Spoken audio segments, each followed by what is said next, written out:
जाने माने शायर राहत इंदौरी का दिल का दौरा पड़ने से 70 साल की उम्र में निधन हो गया। इंदौर के औरबिंदो अस्पताल में उनका कोरोना का इलाज भी चल रहा था। कोरोना से संक्रमित पाए जाने के बाद उन्हें औरबिंदो अस्पताल में भर्ती कराया गया। राहत जी ने खुद इसकी जानकारी ट्विटर पर दी थी। राहत इंदौरी का मूल नाम राहत कुरैशी था। इंदौर शहर का निवासी होने की वजह से उन्होंने इसे अपने नाम का हिस्सा बना लिया। उनके पिता रफ्तुल्ला कुरैशी एक कपड़ा मिल में मजदूर थे और माता मकबूल उन निसा बेगम गृहिणी थी। मध्य प्रदेश के इंदौर में 1 जनवरी 1950 को कपड़ा मिल के कर्मचारी रफ्तुल्ला कुरैशी और मकबूल उन निशा बेगम के घर राहत इंदौरी का जन्म हुआ। राहत इंदौरी की शुरुआती तालीम नूतन स्कूल इंदौर में हुई। इस्लामिया करीमिया कॉलेज इंदौर से 1973 में उन्होंने स्नातक किया। शायर राहत इंदौरी ने वर्ष 1975 में बरकतउल्लाह विश्वविद्यालय में भोपाल से उर्दू साहित्य में एमए करने के बाद 1985 में भोपाल विश्वविद्यालय से उर्दू साहित्य में पीएचडी की उपाधि प्राप्त की।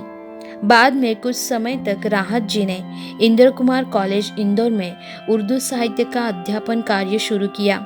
शायरी और मुशायरों की व्यस्तताएं राहत जी को ज़्यादा देर तक इससे बांधकर नहीं रख सकी और वे देश विदेश में शायरी के चाहने वालों के दिलों में निवास करने लगे।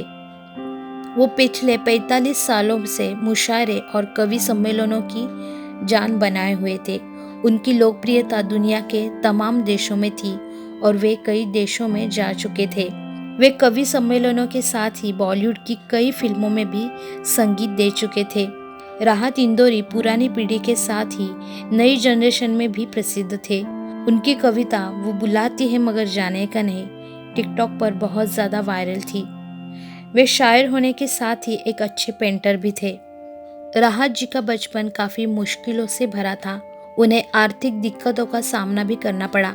बचपन से ही उनकी दिलचस्पी पेंटिंग में थी और 10 साल की कम उम्र में ही उन्होंने इस कला में नाम हासिल किया था। देखते देखते वो इंदौर के मशहूर साइन बोर्ड पेंटर बन गए, लेकिन उनका दिलो दिमाग शेरो शायरी में रचता बसता था। इंदौर के इंद्र कुमार कॉलेज में उर्दू के अध्यापक रहे राहत इंदौरी स्कूल के दिनों में खेल कूद में भी माहिर थे और स्कूल की फुटबॉल और हॉकी टीम के कप्तान भी रहे थे। 19 साल की उम्र में पहली बार शायरी पढ़ने वाले राहत इंदौरी अपने खास अंदाज की वजह से चर्चित थे। वे मंच पर झूमते हुए शेर करते रहे और ऐसा लगता था जैसे शायरी के अल्फाज से बातें कर रहे हैं। उन्हें चांद की आंखों में आंखें डालकर शायरी पढ़ने वाला शायर कहा जाता था। राहत इंदौरी ने खुद्दार, बेगम जान, इश्क, मर्डर और मिशन कश्मीर जैसी फिल्मों के गीत भी लिखे थे। 2 दिन पहले ही राहत इंदौरी ने अपने फेसबुक पेज पर एक इंटरव्यू का हिस्सा शेयर किया था। इस इंटरव्यू में उनसे पूछा जाता है कि आपने तमाम मुल्कों में शायरी पढ़ी है, आपका सबसे फेवरेट देश कौन सा है हिंदुस्तान के अलावा, जो आपको याद आता हो। इस सवाल के जवाब में राहत इंदौरी कहते हैं, कोई देश याद ही नहीं आता है हिंदुस्तान के अलावा, हमेशा हिंदुस्तान याद रहता है। राहत इंदौरी का फिल्म से भी नाता रहा है। वो न सिर्फ शायर थे बल्कि एक बेहतरीन गीतकार भी थे।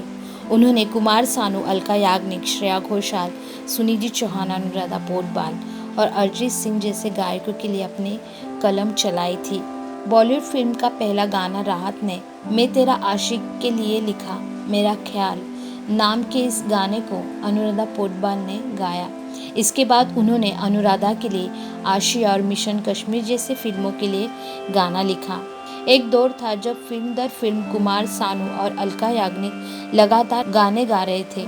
दोनों के जोड़ी के लिए राहत जी ने कई गाने लिखे थे। इसमें साल 1994 में आई खुद्दार के गाने प्रमुख रहे। इस फिल्म के लिए उन्होंने 4 गाने लिखे थे। इसके अलावा 1997 में आई फिल्म इश्क के लिए भी राहत जी ने गाने लिखे थे। देखो देखो जानम हम काफ़ी फेमस हुआ था, जो काजल और अजय देवगन के ऊपर दर्शाया गया था। राहत जी ने 45 सालों तक अपने शेरो शायरी से पूरी दुनिया पे राज किया, इसलिए उनके लिए उन्हीं के शेर में हम ये लिख सकते हैं, खामोशी ओढ़ के सोई है मस्जिद सारी, किसी की मौत का ऐलान भी नहीं होता। मैं जब मर जाऊँ मेरी अलग पहचान लिख देना, लहू से मेरी पेशानी में हिंदुस्तान लिख देना। राहत जी इस शेरो शायरी के ज़रिए हमेशा लोगों के दिलों में ज़िंदा रहेगी। उनके पूरे जर्नी को हमारे चैनल की ओर से सलाम।